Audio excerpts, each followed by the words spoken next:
Alright guys, welcome back to my channel. For the new subscribers, thank you for subscribing. For the viewers, thank you for clicking this video. So in today's video guys, I'm going to be breaking down my plan to become $1 million funded trader in the next 10 weeks or by the end of this year, whichever one comes first. Now guys, let me break down exactly how I'm going to be doing this. Now the first step guys is I'm going to be eliminating any prop firms that I have to pass a challenge or pass a phase 1 or phase 2 before I get the live account. So what that means is guys, my plan basically is to only deal with prop firms that offer instant funding accounts, right? So an example of this guys is going to be instantfunding.io, right? They do offer instant funding accounts, right? So that's the first step, is to really just go for the kill. Forget about challenges and just go for the kill, right? Now the second step guys is I'm basically going to be purchasing an account, right? So right now guys, I have about $80 to spend. So I have the choice to either purchase this account for 1,250 and then, you know, basically grow this account and then work my way up from there, or I take this money and then now put it into my broker account and then grow this money from $79 all the way to $1,000 and then get the 20k account instant funding for $870. Now guys, that is two plans I have, right? But at the end of the day guys, if you have the skill, then really whichever route you follow, it really doesn't matter, right? So that's just the first thing, right? And then the reason why I'm actually picking this prop from, which is called instant funding, is because guys, their scaling plan is very, very simple, you feel me? And I just love it. And actually I've actually, you know, had a payout with this specific prop firm and, you know, it went smoothly, so I have no issues with them. But that's the first step, right? So let's assume I do get this, you know, first account size of 1,250. Then guys, the next step guys, as you can see, the payout phase is basically 14 days after your first trade and then weekly after that. So basically guys, my first goal is to hit a 10% target, scale target in the first 2 weeks, right? Because guys, in order for you to scale with this company, you have to make 10% of the account size for you to scale, right? So my first goal really guys is to make 10% of $1,250 in the first 2 weeks. And then once I do that, then subsequently after that, my goal is to now make 10% every week, right? To be able to scale every single week, right? Now it's easier said than done, but that is just my plan, right? Is to basically make 10% the first 2 weeks and then 10% every other week from there to be able to scale. And guys, the scaling is very, very good because guys, literally guys, if you can make 10%, you basically double your account, right? So imagine guys, your first 2 weeks you're up like 20%, guys. You can easily fucking, you know what I mean, reach 5k in account size in your first 2 weeks of trading or your first 3 weeks of trading, right? But then guys, as you can see, right, like with this specific prop firm, their profit split is 70%. Now obviously the industry standard is 80%, but guys, I really don't care about the profit split because at the end of the day, I look at it as, you know, they are the people that are giving me the money to trade. You know what I mean? It's going to take me fucking 20 years to build a fucking $1 million account. You know what I mean? So at the end of the day, guys, it is a privilege to trade with these people. That's how I look at it, right? So, you know, if the profit split is at least 50%, then I'm cool. You know what I mean? But as you can see, guys, their profit split is literally 70%, and then their scaling target is 10%, and then the account size doubles each time you scale, right?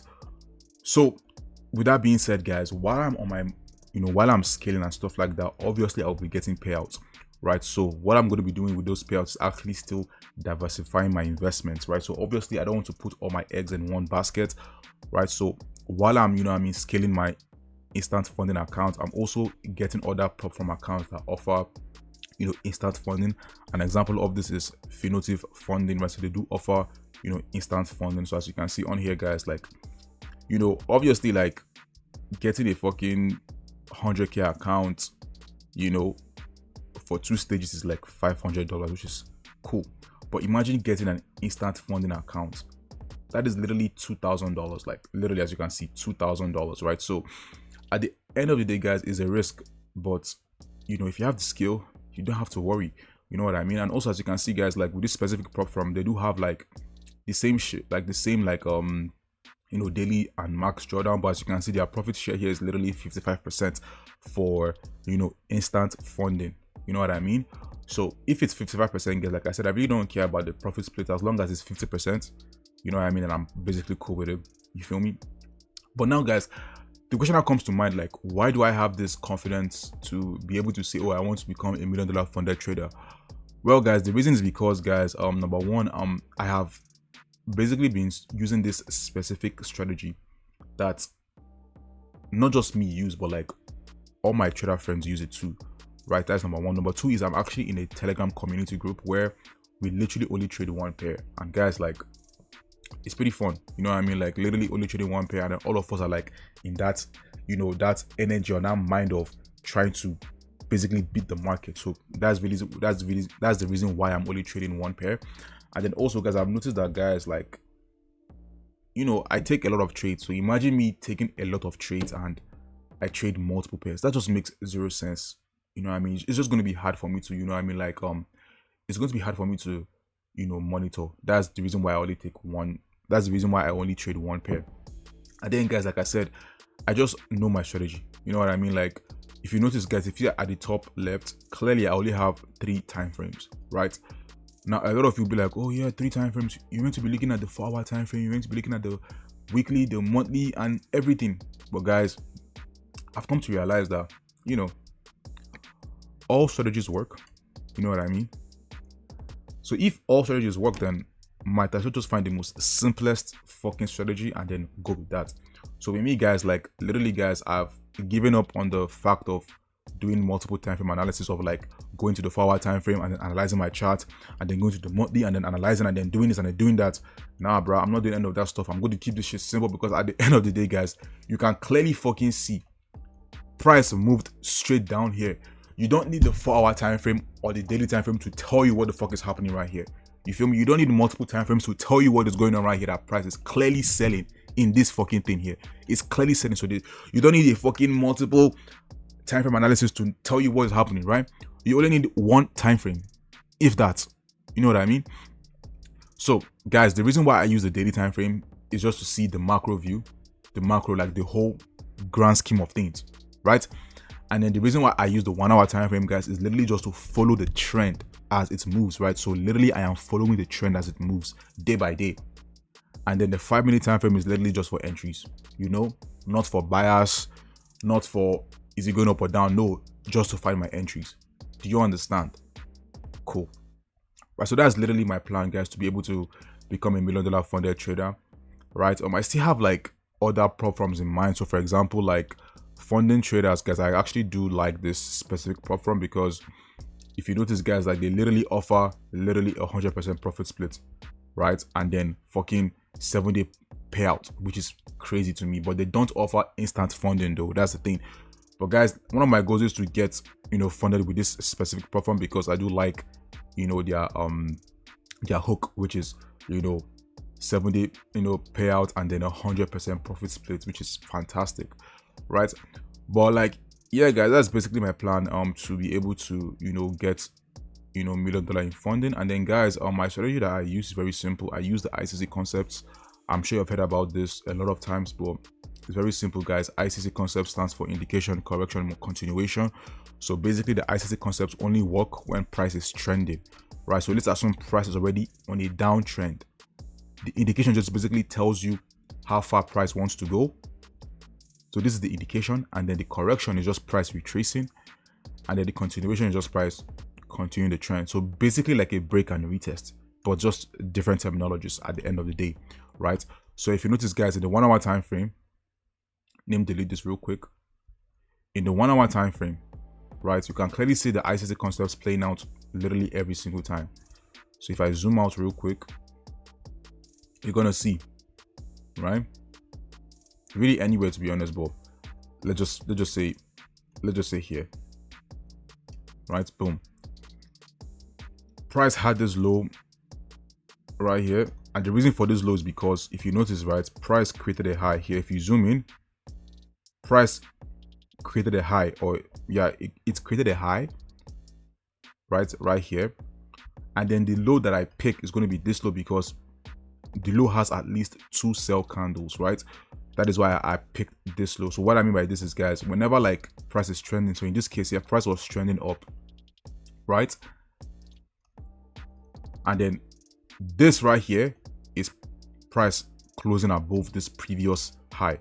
So here is here, right? So if I also actually put this, so here, right? So this specific candle is this, then this low here is this low here, then this high here is this high here, right? So when price broke below the previous low, then the trend has changed, right? So the ICC concept basically is like that, right? So price was buying up, giving you higher highs and higher lows. Price created a low here and then created a high here, right? Now immediately price now broke below this low. This has given you the indication that price has changed trend to sells, right? Especially price is now reversing from the daily, resistance or area of interest. Now in this case here, if you notice, guys, it's not every time that price breaks a high that is going to like reverse in trend. So in this case here, obviously we are looking for price to reverse from here because this is like the daily, support. So if you notice, price came, created a low right here, right? So if you follow price was creating lower lows and lower highs, created a low here, retraced up, created another low here, right? Now for us to say that price is going to start buying, price literally needs to break above this previous high. This is the previous high because this low created here did not close below this body close, right? So if you notice, guys, the reason why I'm choosing this specific low here is because this is like the lowest low here where the body closed, right? So the body close here, as you can see, is lower than this, which makes this the low, right? So whenever I'm talking about low or high, I'm talking about the body close, even though in terms of terminologies, right, like we call this the wick and then we call this the body close, right? Which is cool, but all I'm saying is, or you call this the high here, but the high really to me is the body close, even though the high is the wick. But what I mean by the high here is the body close, right? So you really have to like watch all my videos, like my previous videos, to understand what I mean by this, to make it simpler for you, right? But the point is, guys, price came, created a low here, and then price now broke above the previous high. Now when price broke above this previous high, obviously we are looking for buys from here to then now continue the trend. But as you can clearly see, price did not do that, so it's all probabilities at this point. In this case here, price did it, right? Price broke the trend or the previous low, indicating the trend has changed, and then it did follow through. In this case here, price did break past the previous high, indicating the trend has changed, but in this case here, it did not follow through, and then price now sank down. You feel me? But yeah, guys, that's basically the whole gist of my strategy. If you do want to watch more videos, you can always click on my YouTube channel and then watch all the videos I've posted about the ICC concepts. I actually go more in detail, but this point of this video, guys, is really just to explain my goals with forex and just keep myself accountable, because at the end of the day, guys, whenever I say something online, I actually want to do it. I want to follow through with it 80% of the time. You feel me? But yeah, guys, I hope you guys enjoyed this video, and I hope you guys really gained a lot from this, and I will see you guys in the next video. Peace.